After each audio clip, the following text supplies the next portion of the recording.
On a sunny December day, where the U.S.-Mexico border wall rises from the Pacific Ocean, families unite as best they can. I have not been able to see my sister for the last 2 years, and it's been just a few minutes ago that I was able to see my sister through this fence, through these little holes. This is called Friendship Park, a unique place where those on each side of the border can get close enough to speak, even touch, through the metal mesh. 2012 is the 19th year of this binational, bilingual Christmas celebration called Las Posadas.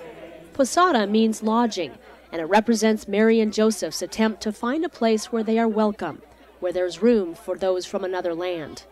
It's a chance for separated families to celebrate Christmas together, yet the unmoving wall is a reminder of Mary and Joseph's experience of rejection. And all I want is just to go home, just to go home to my kids. Nancy Romero's mother brought her into the U.S. when she was 6 years old. It's the only country she's known. And no matter what they say, that's still my home. And my family's there, and I just want to go back. That's all I want, just to go back. As an adult and mother of 4, Nancy was discovered and deported. I grew up there, I got raised there, and it's not fair.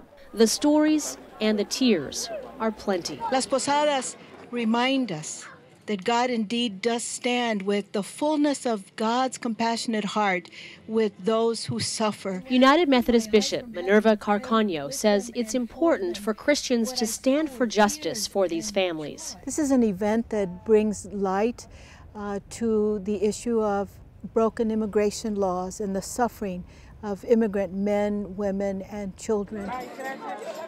I've seen so many people at Friendship Park cry with their loved one through the fence, and I do believe God is crying with them. Reverend John Fanestil is a United Methodist Extension Minister. He and United Methodist Border Missionary Reverend Saul Montiel minister to those who live along the border. Primarily hygiene elements like Dove, toothpaste. Gracias, Samson. They meet physical needs and spiritual ones.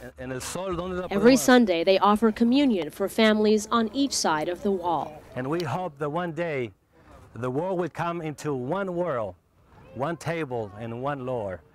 What Saul and I have determined to do is that every Sunday morning we meet up here in San Diego and we break the bread and we split a single bottle of juice into 2 containers.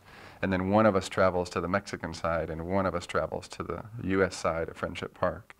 And that way, when we consecrate the elements, we're still breaking one bread and breaking one cup, which is very meaningful to me, because we are one family.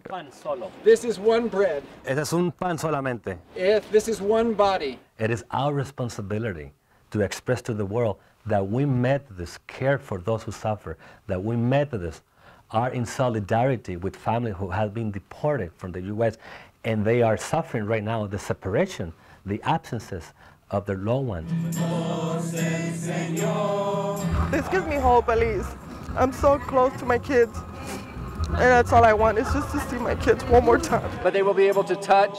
Pero podrán tocarse. They will be able to hug. There is hope that hearts and laws may one day change, and walls will no longer divide. And may God bless you all. Until then, for a few minutes this Christmas, they worship together as one family, under one God.